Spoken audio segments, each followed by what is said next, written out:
what we have done through our discussion, our debate, and our dancing is we've had a conversation about something that is so complex, something that is so impactful, and something that is so destructive, but in our own way, in our way that is truly ingrained in our DNA. We have told our story in only the way we know how to tell it. And there's a reason I had said this on Wednesday, that storytelling is ingrained in our DNA. The theme for the African Union this year is art, culture, and heritage. And it is through the art of storytelling that we keep our culture going. It is through the art of storytelling that the heritage of our continent and our experiences in our interaction in this world continue to be told and will continue from generation to generation. And for sure, over these past 3 days, the way in which we have told our story, and particularly within the energy that is within the Fourth Estate, I'm pretty confident that this DNA is going to be passed on from generation to generation.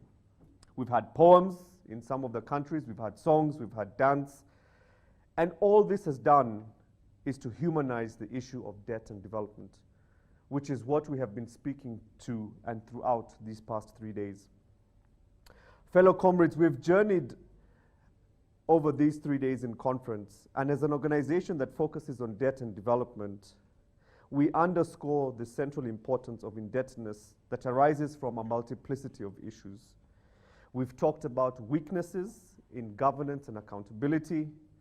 We've talked about the biased debt, economic, and financial architecture, and the development model, which Joab just touched upon, and an ideology that profits from our indebtedness as a continent.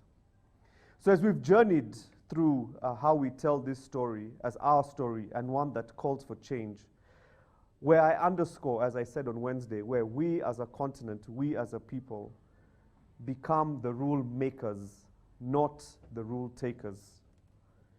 And to achieve this, we must espouse that wonderful song that was composed, sung, and we danced to by Christine. We are the champions. It starts with us.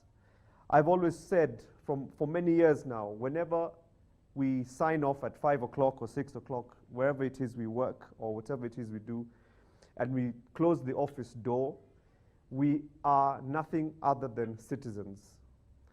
Whether you are in a matatu, a boda boda, a tuk-tuk, a V8, a Lexus, a Mark X, the pothole that is on the road that will mess up your car is the same pothole that will mess up any car. It doesn't matter whether you're a CEO or a matatu tout. That pothole belongs to you as a citizen. You are reduced from your nice ivory towers to being somebody who needs to take that V8 to Toyota and get it fixed. So I think we must always remember that as soon as we close our doors and turn off our phones and our laptops, we are citizens, and therefore we are responsible for holding the powers that be to account. And the Fourth Estate, members of the media fraternity, this conference has been that pivotal point to emphasize and underscore why for Afrodad, this partnership with you all and across the continent, we see it as a beginning of a long-standing relationship on debt and development, because these issues are interlinked. And it is the only way through these partnerships and these type of events that we can look forward to building forward together out of this global pandemic. Now, there are a whole bunch of thank yous I have to make because this event in itself could not have been done by Afrodad alone. We have now come to the end. There will be follow-ups from this. Colleagues across the different countries have asked what's next, how does this engagement carry on? And for us as Afrodad, together with our partners at Oxfam and ActionAid and elsewhere, we are looking to deepen this conversation. In August this year, we are planning to have our inaugural Pan-African African Conference on Debt and Development. So the details will be coming out very shortly. And it is our hope that we can actually build on this media conference in taking this conversation to another level, which is a political level, a technical level where we brainstorm about African intellectualism on these issues, and we continue with the mobilization of citizens and the public on this issue. We are also looking forward to continuing to have, as Joab had mentioned, these informal engagements in all the different countries across the continent.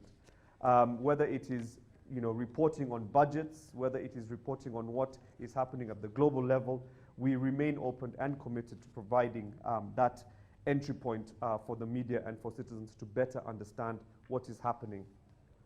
So with those few remarks and those thank yous, again, I just want to say a very, very big thank you for your participation over the past 3 days. I know it's not easy to give up 3 days of your time, but we are really, really appreciative and grateful for the sacrifices that you've all made. We wish you a very wonderful weekend, and we urge you to continue staying safe. So from Fidelite, her team, my colleagues in Harare and in Cameroon, all I have to say now is to say asante, merci, obrigado, webale, tatenda, shukran, and thank you very much.